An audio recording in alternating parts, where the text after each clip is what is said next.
This week on Dance Dad with John Corella podcast, we have Jimmy Chris, Dance Mom's director, a proud father, as well as an executive producer. We talk about his experience directing Dance Moms, white supremacy in reality television, and his loving wife. But first, make sure you go support the podcast by joining and becoming a member of Patreon at the only Dance Dad with John Corella for behind the scenes content, on camera footage, as well as early announcements. So you all ready to be bold and be fierce? Please welcome to the stage, Jimmy Chris. Well, I'm happy to bring to the stage, he's been around a lot of stages, that's for sure, is Jimmy Chris. He's a TV director, executive producer, an amazing father, and I know him from directing Dance Moms. So please welcome to the stage, Jimmy Chris. Thank you, guys. John, I want to thank you for having me. I've known you for a while. Like you said, we, back in the day, started on Dance Moms. That's when I first met you, and you're a good guy, man. Well, thank you. And did you get a little did you ever think you'd hear your name being called to be on the stage? Because you heard that many times when you were at competitions. No. I think you're officially a dance dad now. Oh, yes. Oh, no. I am. How many dance competitions do you think you've been at? John, who are you telling, man? I mean, come on. We ran the show for 9 seasons, and we literally did 30 episodes. 30, not 15. People don't understand. 30 episodes. And I mean, you do the math, man.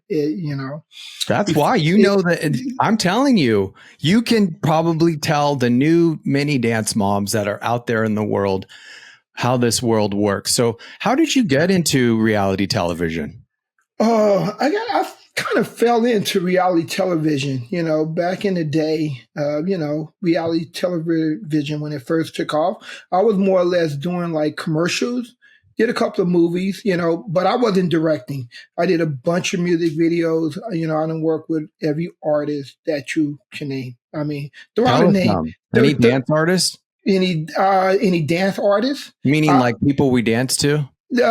People, yeah. I mean, you name them. I don't work with Beyonce. Beyonce, I did a few when she was. I'll put like this. This how far I go back. I used to work with Beyonce and Destiny's Child. I did like at least 5 or 6 of their videos. Yes. So, do you know Frank Gatson? He was on the podcast. Frank, you know what? I did see him. Yes, I know exactly who he is. He's been around. He's been around. He's a choreographer, right? Yeah. Yes, I know him. I trust me. I know him. Yeah, and the creative director, and he was on AUDC. We got him the first season. Yes, he was. So, though, basically, as I said, I came from that world. I work with a guy named. Just throw his name out there. And then if you guys want to Google him, you guys can see he did every video. I was his right-hand man for 10 years, Chris Robertson, big time. I was his right-hand man for over 10 years. I mean, we did Beyonce, from Alicia Keys, the JC, the Snoop, Pharrell. I mean, the list goes on. I mean, I can sit here for days and, I love that I'm learning this about you, because I just saw you. No. I saw you on the Dance Mom set, so it was like, this is a reality dude. Nope. I was doing a video. Then back in the day, everyone got a huge budget. Everybody, you could be a new artist, you was getting $1 million budget. You know what I mean? So all these budgets that we was doing was crazy. But the thing about Chris, it wasn't just get up there and dance and have half-naked lady. No, he always was a storyteller. Chris Robertson always told stories. So that's another reason I felt. What's one of the videos he did? We did Beautiful. We did Bonnie and Clyde. We did. You did Bonnie and Clyde? I love that song. We did Alicia Keys and Dominican. You got me at Bonnie and Clyde. I'm going to Beyonce tomorrow, so we can stop. Okay. That's fine. That's good enough for me. We did the one with Usher. These are my confessions. You know what I mean? Okay. So how did you fall into, did you always have a love for TV and film and music? You know what? I played sports. I was a pretty good athlete. So, after, I kind of stopped playing sports, basketball. I kind of fell into this business. I fell into it as an actor model. You know what I mean? Okay. I've been SAG for what 30 years or something crazy.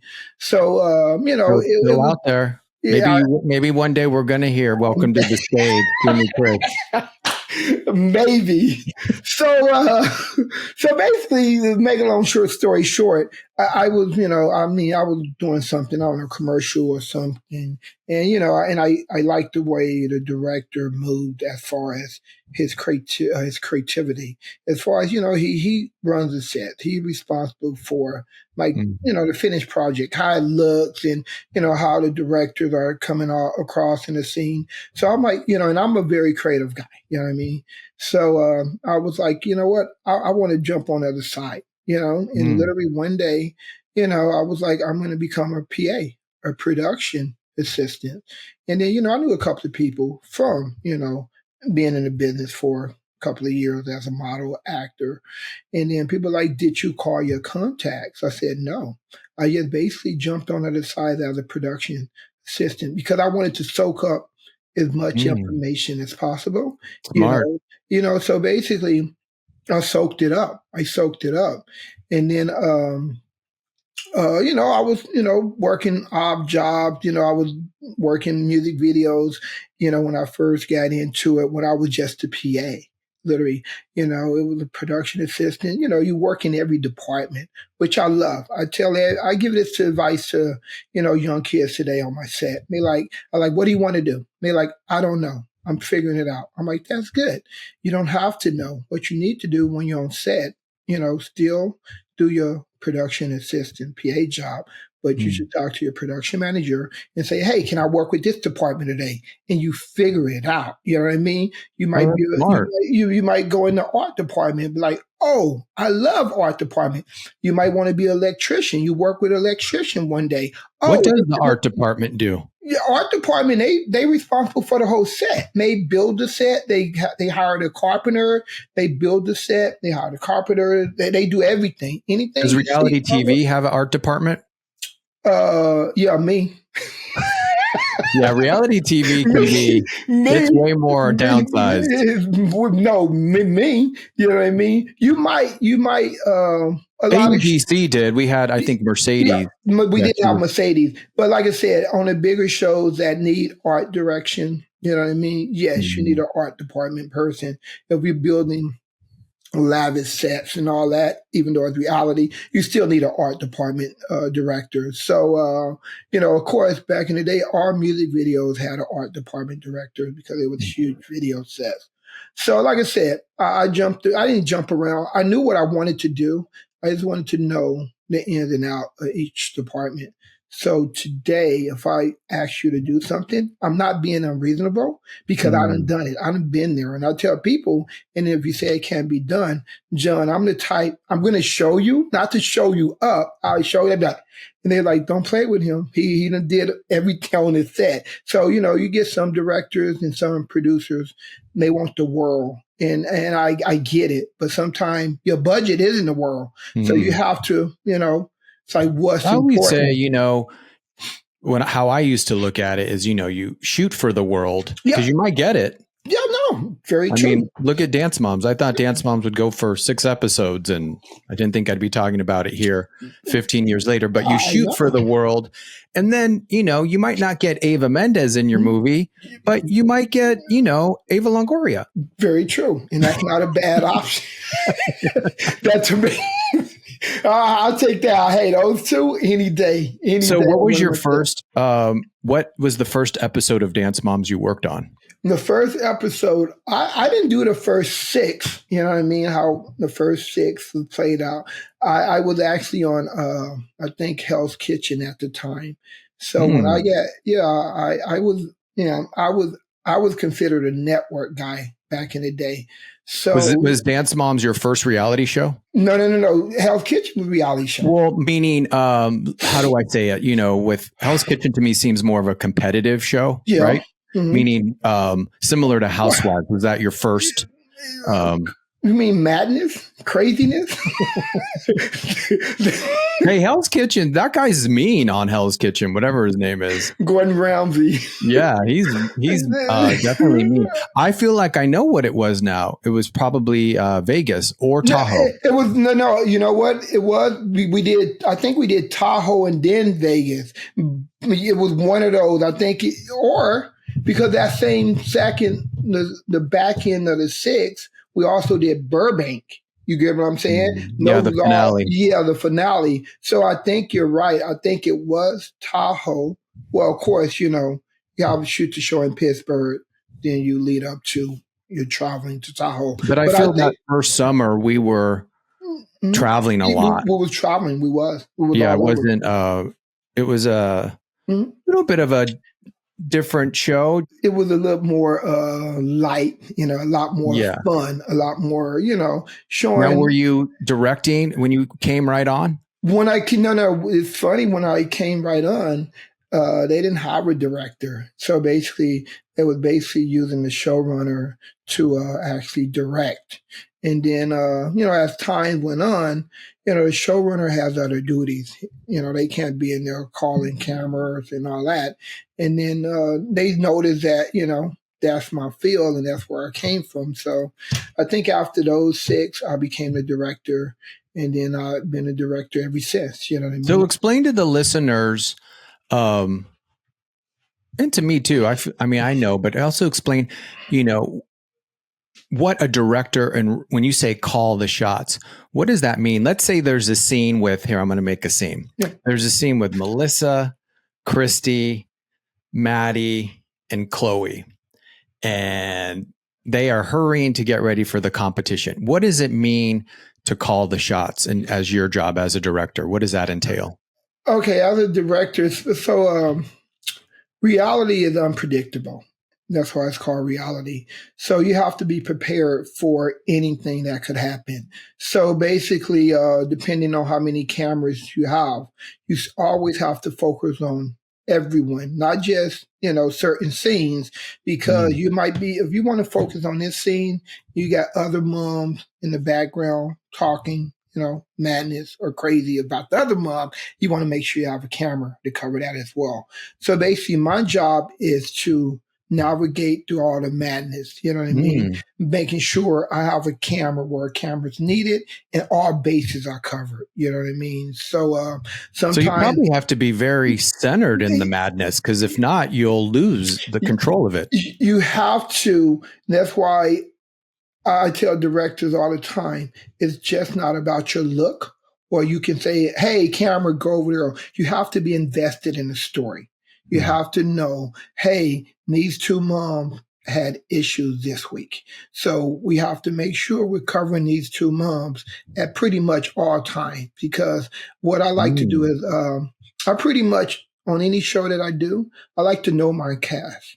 When I say that, I kind of know what triggers them. You know what I mean? How do you know what cast member is going to freak? I'm like, first of all, you get to know your cast. You know what sets them off.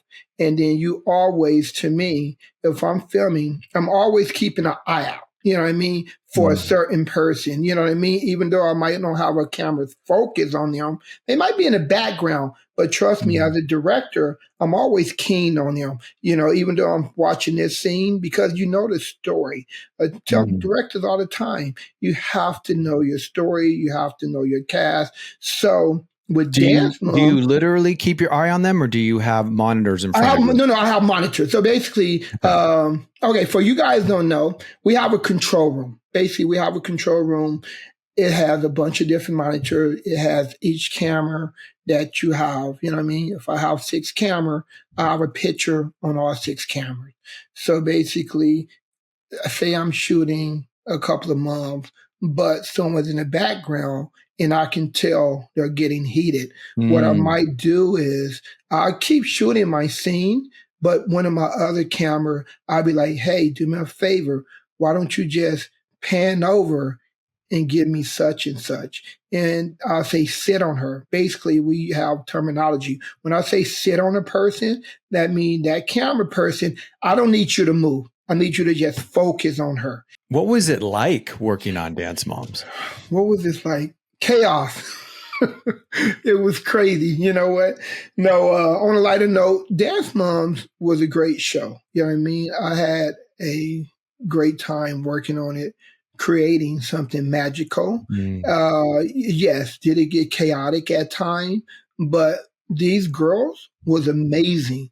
The yeah. dancers, I mean, come on, man. From Maddie to all of them, you know what I mean? Just, I can go down the list. They went on, as your listeners know, they all went on and they having very successful career. The show was great. I mean, when I say great, the Moms was natural. It was one of those shows where, you know what I mean, I don't think could ever be creative. You can try to recreate it, but no. No's mom was real, and the girls was Mm. that amazing.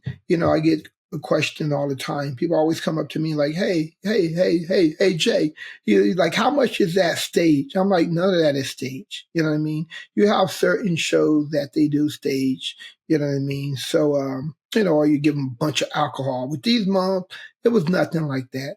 Hey, Everyone, I go to dance competitions yeah, still, and yeah, those moms are drinking alcohol. yeah, that's All what I'm the about to say. Yeah, all the time. You don't have No, to tell them. They're in the back with their wine while their daughter's that's turning. it. No, trust me, man. I done seen it all. Man, I done, man, I done been at these competitions and people are like, oh, that's the director of Dance Mom. I'll be Oh, running around. oh They're like, yeah. hey, do you want a drink? Trust me, I know. I know. But like I said, the show was amazing. One of the best experiences of my life. Mm. I learned a lot. When I say I learned a lot, going into this, I knew nothing about dance. Now, I know a few Well, terminology. I would say you did. You were in music Yeah, videos, yeah, so I you was knew in how to music. shoot Yeah, dance. yeah, I knew how to, shoot that and all that. But I'm saying, you have different, from the music video world to competition world.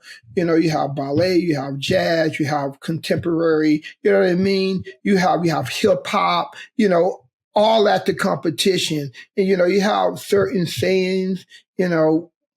That I never knew certain, correct way to say, oh, Oh, you know what I yeah, mean? Puete Yeah. and Yeah, Palatine. exactly. Yeah, I learned all that. not a spin. It's a turn. Exactly. I learned a And next time you releve. shoot dance, Jimmy, please shoot their whole body turning, not just half of them. No, you're very true. No.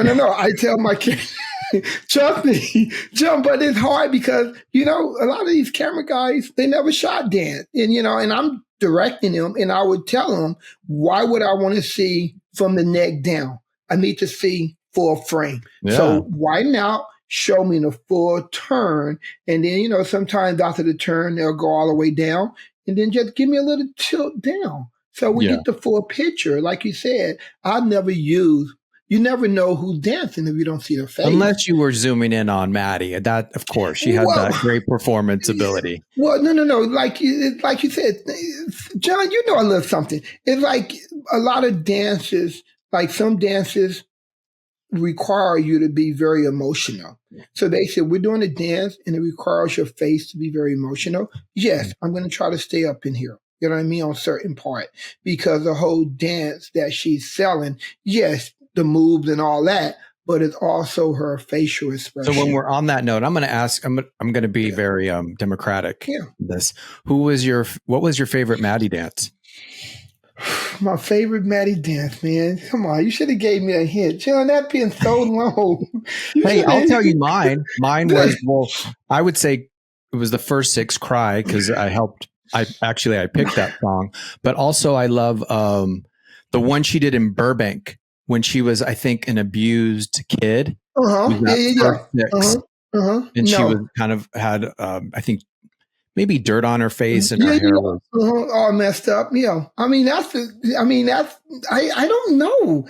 But if you want to talk about the group, one of my favorite What was your ones favorite group? was the one where we had them, texting and driving. You know what I mean? Now that one was amazing. It had a message and the dance was, phenomenal. Meaningful. Yeah. Very, I very do. When I say dance moms, that word that I gave to them Yeah. we called them dance moms before there were dance moms. They're called dance moms. Mm-hmm. So that world will exist no matter if the TV show's on or not. Mm-hmm. Yep. And Very true. yeah, there's some. I mean, a lot of these dancers come from. I mean, look at Tate McRae. Yeah. I always wanted her for Dance Moms, and now she's a huge pop star. Yeah. So that was the crazy thing. And I'm probably repeating myself to the listener. Sorry, but a crazy thing, an amazing thing is the talent that was on the stage that you all saw. Exactly. That's exactly what I'm talking about. Even though we focus on, our girls because of the TV show, the dancers that I seen, like you just said, these girls go on to be on Broadway, to become a pop star. Just because you're on a TV show, you're not guaranteed, you might have a little edge if you walk into an audition and they're like, oh, you're from the show. We want you to help us sell our product. But a lot of these girls, their talent at these competitions was amazing. You talk about how amazing Maddie was. Mm-hmm. A lot of these girls could hold their own against Maddie. Oh, you know what I mean? They was that good. So yes, even though, like you said, we talk about dance moms. Yes, dance moms was created. Sophia Lucia, exactly. Came in. Come on. The world record holder and turns and just 10 years old. See. Come on now. Exactly. So why do you feel people still love dance moms? Why do I feel? Because I don't know. The work that you did, the episodes that you shot. Put like this. The episodes that I shot, I'm sure you know. Okay, people don't know. For all you guys out there, Dance Moms is, I believe it is the most streamed reality show in history. So Dance Moms has been streamed more than any reality show in history. And it's still... And why is that? Because, okay, this is how I look at Dance Moms. People ask me, people like, hey, Jay, you know what I mean? Why do you think Dance Mom, your question, does so well? Because basically you have three different entities. And let me explain to you what you have. You have the girls. And they're great. You know how many little girls out there that's dancers today? The competition world, these dance studios, it's a big business. You know what I mean? Mm-hmm. So you got millions of girls that take dance every day. And then, your point exactly, the dance moms. You got a million ladies out there that are dance moms. They live amongst us. They live amongst us. I'm sure I got a couple next door. And then they want their daughters to be on top. So basically, you have the kids watching for the dancers because they want to be like them. Then you have the dance moms watching because they are dance moms and they feel the struggle and pain of why ain't my kid getting a solo this week? What's going on? And then the third one, you have the dance teacher, the dance instructor, you know what I mean? The studio owner. You think studio owners out there around the world did not agree with Abby? They agree with Abby. They hear it every day. I'm sure you have dance moms out there still today running up on a dance teacher and saying, why don't my kid have a solo? So basically you have three different entities. And that's why the show was so huge and so well. Kids watched it for the kids. Moms watched it for the moms. And dance teachers, dance instructors. And I also feel people in sports watched the dance teacher because they agreed at times you have to be tough. And they were, so it was this, it brought in a lot. And, I just love the world. I think the world's magical. I always said, there wasn't we came in first. Yep. So, that world was already there. No eyeballs had been on it. Yep. And so I think that by God and the love, and people felt that as well as the chaos and the drama. The drama, like you said, I play sports. So that's another reason I love doing this show because it's very competitive. You know what I mean? From top to bottom. You know what I mean? Look at these AAU games today. these, basketball games or whatever it might be. And it's competitive, and people don't understand dance is a competitive world. And with that being said, before Dance Moms came about, literally it was no other avenue for people to actually watch a show like that. You know what I mean? I was going to wait till the end. John, you must have your flowers, man, because you created something magical and something that literally put dance in the USA on the map. And when I say that, I'm not just saying that lightly. You have all these shows, you think you can dance. That wasn't around. You have a million dance shows that came out after Dance Moms. You know what I mean? Like, what's the cheerleading show? I mean, I can Oh go, yeah, I can cheer go, mom. I can, I can go on and on. Yeah. There was no show like Dance Moms. We had to go overseas, because dance wasn't as big in the USA. So the US. So once Dance Mom came out, it just opened up a whole new world. Dance was back in the USA and people, started getting recognized and they started creating all these other shows. I'm telling you right now, if it wasn't for Dance Moms opening up the door, showing that, hey, we can dance in the US, that set it all off, it set it all off because all these other shows, regardless of the format, they took what Dance Moms had and they kind of switched it up, like the cheerleading show and other shows. You think you can dance. Everything started from Dance Mom. Everything started from Dance Mom. And thank you for saying that because Dance Moms is my baby, so John. I know it's not a baby to people, but thank you for saying that and validating that. I will say though, So You Think You Can Dance was before that, but when I thought of the idea was I used to watch it and I'd go, Maddie Ziegler is better than the girl that's 18. Why are we not showing Maddie Ziegler? And when I say Maddie Ziegler, people, I'm talking about Maddie Ziegler, Autumn Miller, Chloe, all these kids that I knew at a young age. I'm just putting her name out. I get putting her name out there. And, and I love it. I do. I was even with my brother. We had dinner. You remember my brother, Joseph? Yeah. I was with him last week and I was telling him about a dance competition. He's like, I was like, oh my God. And, and then this mom did this. He's like, John, you just love it. And I was like, what? It's fun. It's fun to me. Like, it's like a weekend out, and we're at the Burbank Marriott and we think we're, at the Olympics and we're not. No, I'm telling you right now, it brings a smile to your face. I wanted to, just give you my condolences about your wife passing recently. How did she love Dance Moms, your wife? Yes, my wife, you know what? Everyone knew my wife. All the moms knew my wife. Like I said, I did every show, every season. So she would just say, these moms sometimes, get on my nerves. You know what I mean? God rest her soul. But she was like, these moms, she loved them all. She never badmouthed them. And I'm like, hey, that's how it is. You know what I mean? But no, she liked it. It's so funny because she would tell me she doesn't watch it. I would catch her watching it. She would tell me nothing else is on. Yeah. She would tell me nothing. I'm like, whatever, dude. Or you know what she would do? She would literally come in the other room after she just watched the new episode on that Tuesday or whatever. She would come into the other room like this. Can you believe they did it? I was like, yeah, I was there. Remember, I'm the director of the show. But so what was the most shocking moment that you witnessed? Shocking? Only pick one. Only pick one. Okay, come on, man. That you shot. Okay, come on. Let's do this. Let's do I feel like I know what it is, but let's do a funny one.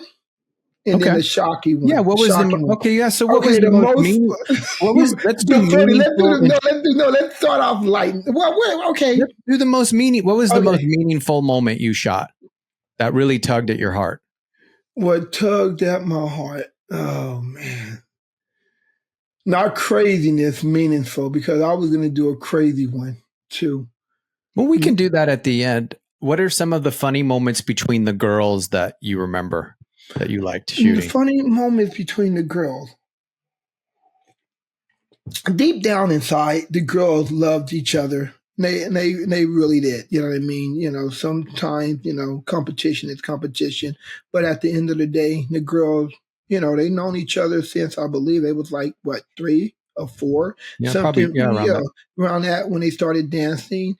Um, I just love the fact that, if something went wrong, as far as if Abby yelled at them, you know what I mean? And they all would run out. They would run to the den and they would be so supportive of each other. Mm. They literally had the den. They would just go in there and be like, it's going to be okay. And, they were just being kids. They were very respectful. And like I said, they loved each other. So I love those type of moments. If Abby would get on them, and then she would dismiss them to the den where they change and stuff. They would just go in there and they would just, pretty much hug each other and, give each other a pep talk like it's fine. That's just Abby. And, so I love those moments where the girls saw each other, even though they was competing for that solo, you know what I mean? But they all loved each other every moment that I could capture with them being kids. And you know what I mean? Like just take dance out of the equation. Cause remember, they was kids, you know what I mean? They was kids. And that's some of my fondest moments when they supported each other and really just, oh, this is just dance. We okay. We're here for each other. So those are How some of did my you fond. how did you handle when the kids were crying and you were shooting them? It's crazy because I'm, like you said, we have a control room. You know what I mean? So a lot of the kids, like I wasn't on the floor producing them, you know what I mean, or producing the chaos, or just out there producing. So I'm normally in my control room, calling the shots, calling each camera, operator what to do, yada yada yada, track this, do this, be prepared. This might happen. It hit me. You know what I mean? Like I said, my daughter, you know what I mean? She's a little younger than them, but me being a father of a daughter, it hurt. I mean, Mhm. it hurt. I'm a human being, and then having a daughter on top of that, it really, you know what I mean? Yeah, and I know we're making TV, reality TV is one thing for the moms to be in all that chaos, but sometimes you gotta, back off to kids, you know what I mean? And I'm keeping it real. All you Yeah. producers out there, it's cool. Okay, let the moms be crazy. They can handle it. Adults, let Abby be crazy. Abby's Abby. But, sometimes, people go overboard with kids. I Or don't would the think. dance teacher be crazy? Yeah, exactly. Yeah, whoever it is. Yeah. Let the dance teacher be. Let the mom be crazy. Let the dance teacher be crazy. You know what I mean? But when it comes to the kids, I get it. You're making TV, but sometimes if a kid upset, you need to walk away and let them be. And like all the girls, if I was around and they started crying, John, they would run to me.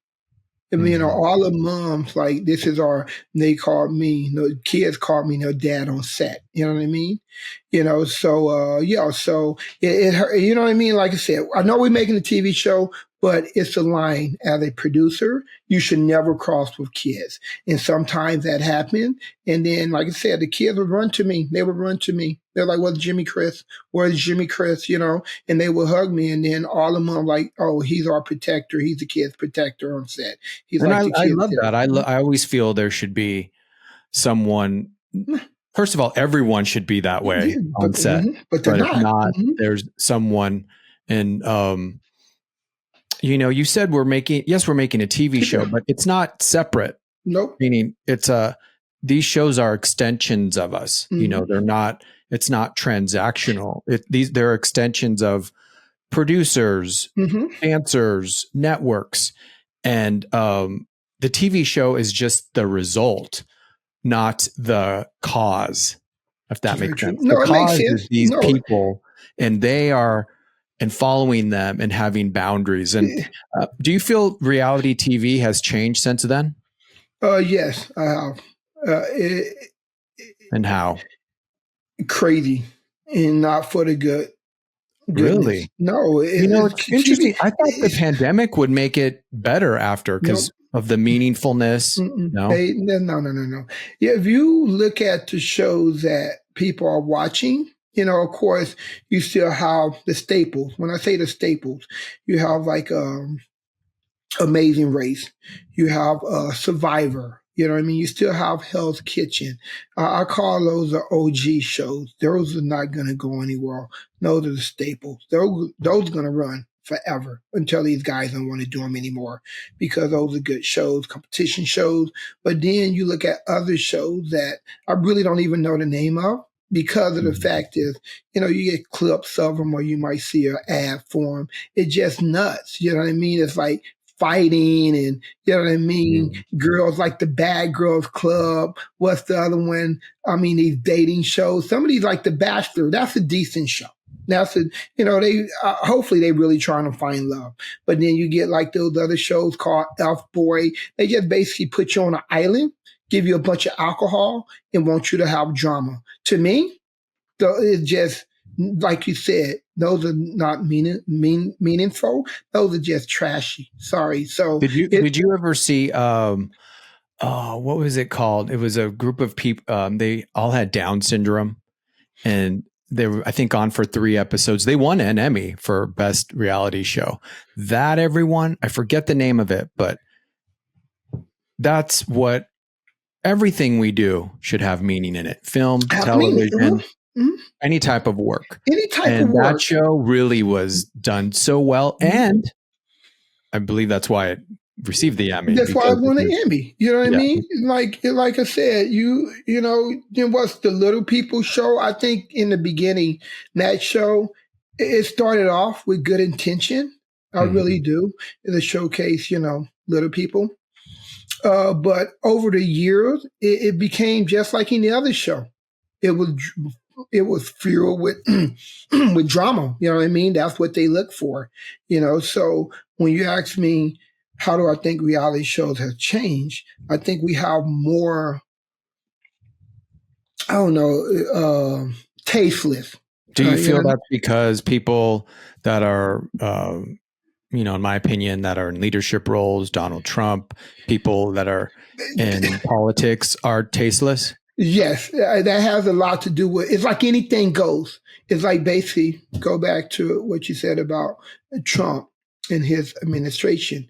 They feel they can say anything and get away with anything, and you have people on the sideline cheering for them. So basically, it's become the new norm. It's acceptable for you to be. That's scary. It's very, come on. Scary for reality TV too. And that's the point I'm making. Is like a lot of these shows are meaningless. Basically, it's all about drama. And then you get people tuning in just for the drama. They're not learning nothing. It's not, you know what I mean? It's nothing to hold your head up high on. Like, I would go, I don't know. See, this is what I think. And some of these people that does these shows, I can't wait till they're older and they see if they become mature, mature adults or, in their 40s. And they're going to look back and hopefully they'll reflect, like, I can't believe I acted like that. But today, what it is, John, as you know, everyone wants their instant fame. Everyone. Why do you think you have so many people out there on Instagram taking off their clothes? There's so many people out there playing these pranks that's going to get them hurt. They want that. They want that instant fame. That's all it's about. They want that. In my generation, and yours too, anything we wanted, we had to work for. We had to work hard for. Today, with so many avenues of social media, anyone can become an influencer. Don't you feel there'll become it'll hit a ceiling even in reality TV that eventually something catastrophic will happen that will break it? I was hoping that with the pandemic, but that will break the system and then it has to go another route. No, I don't think so. I really don't. I don't, you know what I mean? I don't think so. As long as you have an audience. Listen to that, people, audience. You're just as responsible as the people making it. Exactly. As long as you have an audience and the people at the top, are making money, they're not going to stop making them. And like you said earlier about when we were talking about dance moms and the girls just in general. And I said, how all the girls ran to me, or, all the moms like, oh, he's the dance dad on set. I have a daughter. For me, how could I come home, say I shoot for 12, 14 hours, and I was total ass to the girls or trying to produce them to be mean or, to each other. How could I come home and face my daughter? I would say I would be a hypocrite. So basically, I treated them as I would. I love that. Maybe if there are kids on reality shows, maybe the person in charge on set, I mean, yeah, I should have a family. It's almost like someone who's doing a film about Martin Luther King should be black. You know what I mean? So someone who's doing a show about kids should be a father or a mother. No, I like that. You know what I mean? I mean, so right. It's like,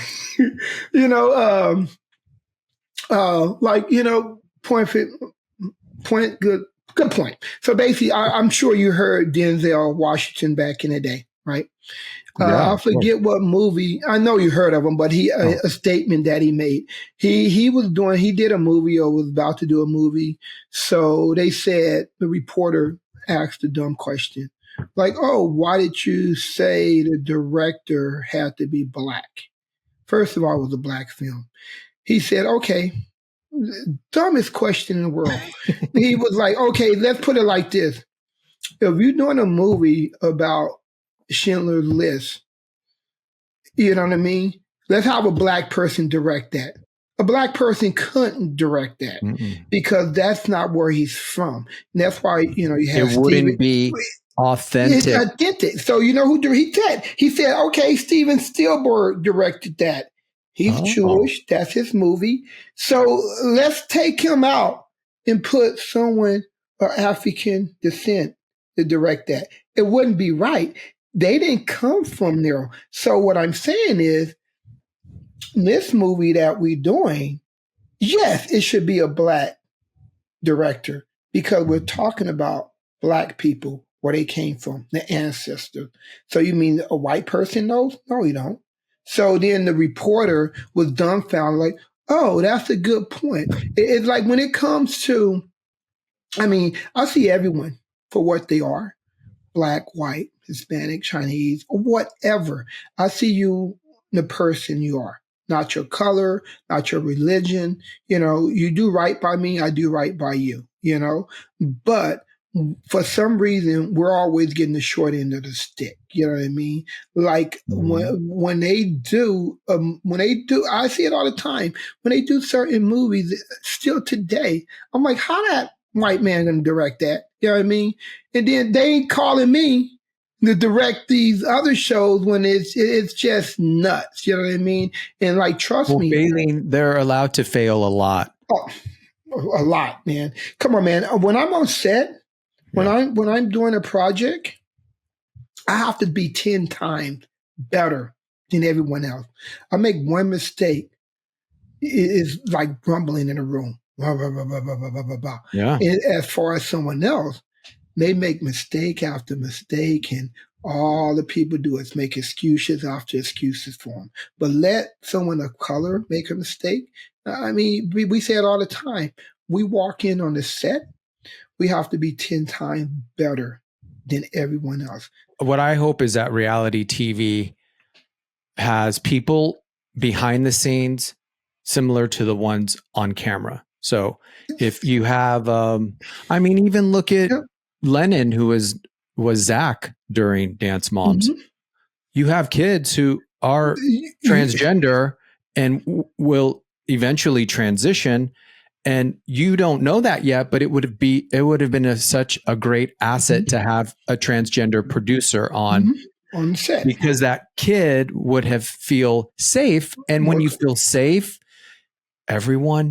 people that work at networks, when people feel safe, you will get a better product.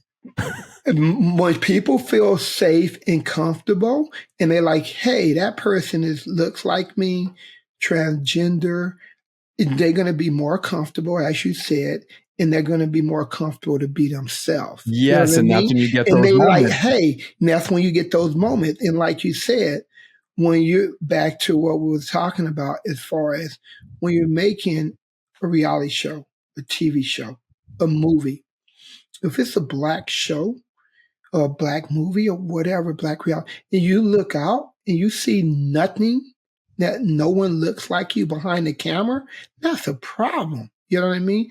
That is a problem. How are you going to make this show, and you don't have no one that looks like me? This new season of Dance Dad with John Corella, the What's podcast, up? last year was about nerves. This year's about joy. And through everything, I've seen you on the sets of Dance Moms. I'm seeing you after the passing of your wife, and you're so joyful. How do you keep your joy? It comes within. I truly believe this. It's a lot easier to be happy than to be miserable. You know what I mean? With the passing of my wife, so my wife told everyone she passed in December. She was given 3 to 6 months to live. She almost lived for 3 years. And every time we went to the doctor was like, you look great, this and this, this and this. And she was like, it's because of this guy. She was like, every day, you know what I mean? And don't get me wrong, the struggle was real. Brain cancer has no cure. The struggle was real.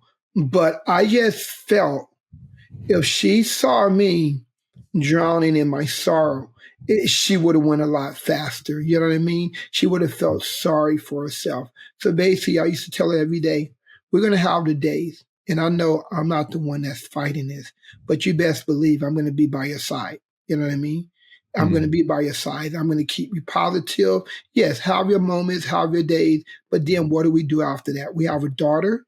You don't want your last few years, you don't want your time on this earth to reflect you being negative and being down on yourself, because your daughter sees that. And then that's how she's going to always remember you. So back to your point, I treat people how I like to be treated. I'm very respectful. I wake up every day and I'm thankful to be alive every day. You know what I mean? So when you say, how do I stay so cheerful? It's hard. Trust me. And it's not a front. I don't wake up and put on an act. I chose to live my life with love and happiness. That's how I live. I know you brought that to set on Dance Moms. Man, and I know people, it trickled down and you see it when you turn it on, stream it on Hulu. I mean, all the moms, everyone from the moms, they all love me. And the kids all love me. And I don't know if other producers have the issue. I wasn't giving away no story or telling them secret, but it's a way you can still produce a great show and be respectful to your cast. And you know what I mean? Make them feel comfortable and get a great show. You don't have to be the bad guy all the time. You know what I mean? So I love the show. And once again, John, literally, I want to give you your flowers, because you brought up a comment earlier. You said you think you can dance was on before Dance Mom. It was a network show. In the budget that they had, no one was talking about you think you can dance like they was talking about Dance Mom. Up until today, I don't see 1 billion streams of You Think You Can Dance, but it is 1 billion streams or Dance Mom. So regardless what anyone might say or think about Dance Mom, that show put dance on the map in the U.S. You know what I mean? Regardless what came before them, because, okay, one last kicker. So You Think You Can Dance, like you said, they had the 18-year-old, whatever. And they tried to. They did. Tate McRae was on it. Yeah. And then they tried to do like, okay, we're going to do You Think You Can Dance for 16 and under. You know why? It didn't work because it didn't work. Go ahead. You can't. I always tell people this. I sold Dance Moms because I love Dance Moms. I walked in the room and I loved Maddie and Mm-hmm. Chloe and Mm-hmm. Autumn Miller, who wasn't on the show, Yeah. these groups of people. And I loved the world.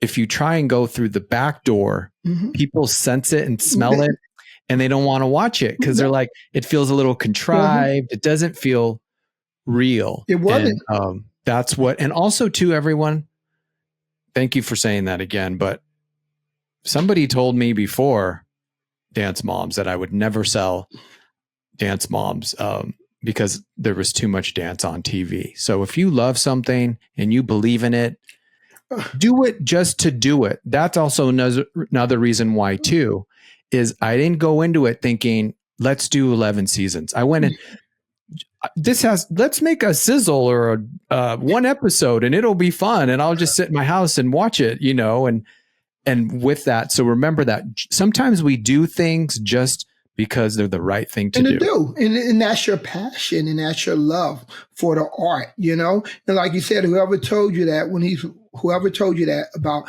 it was too much dance on TV, well, no one was watching. Guess what? He ended up on Dance Moms too. Forgive, John. Forgive. I'm sure. I have some final fun questions for you. Let's go. Do you have any questions for me? No, I gave you your flowers, and and John, I watched you, and like I said, I've known you for over a decade, and I do appreciate, back in the day. It was rough. I want to ask you this. What do we talk about what the talent goes through when they go home? Some of them are still, a lot of the girls are in therapy. Yeah. What do, directors and producers, what do they have to go through after a show is done? After when you say done, as far as no more seasons, or at the end of the day? At the end of the day. At the end of the day. After seeing what they saw. Okay. At the end of the day, I look at it like this. Like you said, I tried to be the best person that day as possible. So when I come home, there's no guilt. I didn't do anything that I shouldn't have done. And I'm a dad. I was a dad. I was a husband. Some people don't know how to turn it off. I got to the point where, back in the day, when I first got into business, 100%. After I did a video, if I had another day shoot, 2 or 3 day shoot, or whatever I did, I would go home and I couldn't turn it off. And to me, that wasn't the best version of me, because thinking about work 24/7, first of all, you're not being a good husband. If you have kids, you're not being a good father, because you're thinking about the next day, what happened today, yada, yada, yada. You're probably on your computer. I used to do that, and this was before my daughter. And my wife, when my daughter came along, she was like, man, I should have had you earlier, because back in the day, your dad would come home and literally, it was like I couldn't even talk to him because my head was so wrapped up around whatever project I was doing. Your identity was in that. Exactly. And it goes back to all eyes on me. So I have to be 10 times better, 10 steps ahead of everyone else. So I felt I had to go home, figure out what happened today. What did I do wrong? What can I do better? But as I got older, you can't change the past. If something did happen that day, you're making TV, for God's sake. You're not doing brain surgery. The show is going to get made. And if I'm involved, it's going to get made in a good way. It's going to be a great show. You might have one day, we might have a hiccup. It is what it is.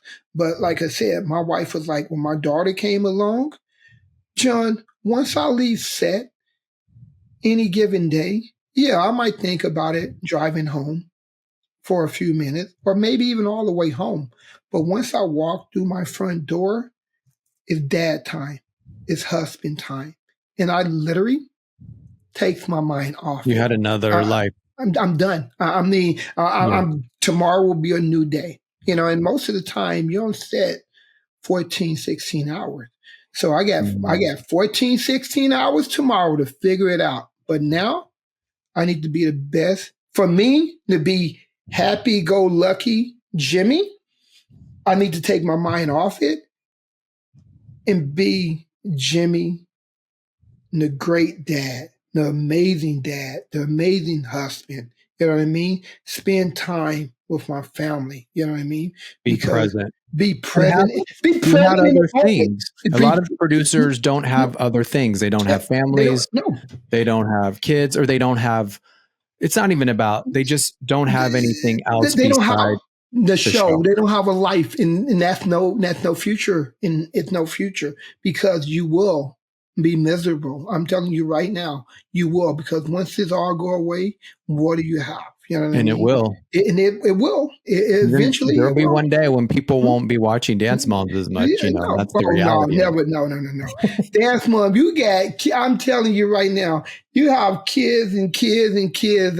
That's why it's the most streamed show in history, man. I know a girl came up to me. She was 12. And she's like, "Oh my God, I love Dance Moms." And I said, "How? You weren't even alive when it started."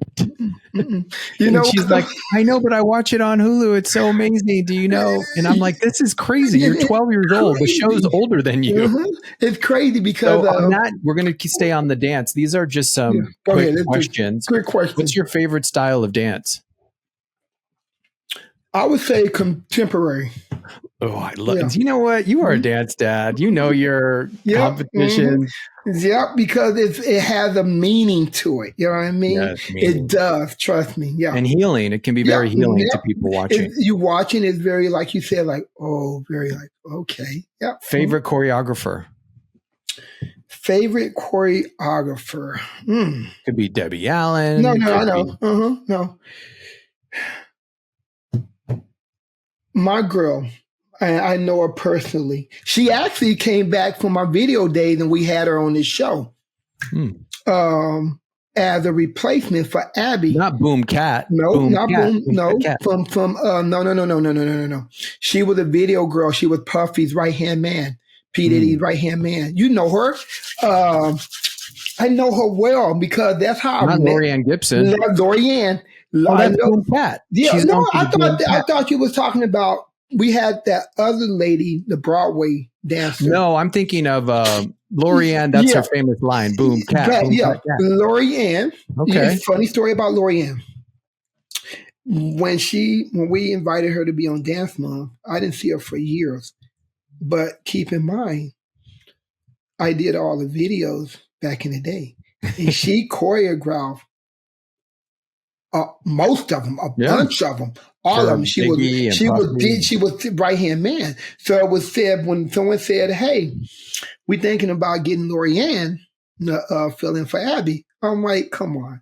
They're like, "You know her?" I'm like, "No, not really." She walked in that door. She saw me, and they're like, "Oh, we want to introduce you to the director, Jimmy Chris." She's like, "Jimmy Chris? I've known him for over 15 years. We did every video together." Lorianne is, because you know why?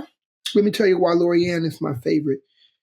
She's hard, very hard, but she will work with you. She's hard. She brings out the best in you. Some people are like, "Oh, why is she so mean?" No. She's not mean. She sees your ability, and she only wants the best for you, and she wants to put out the best dance possible, the best choreography possible. So Lorianne Gibson is my girl. That is my girl. I know her from back in the day. Favorite dance movie? Oh, my man with Patrick Swayze.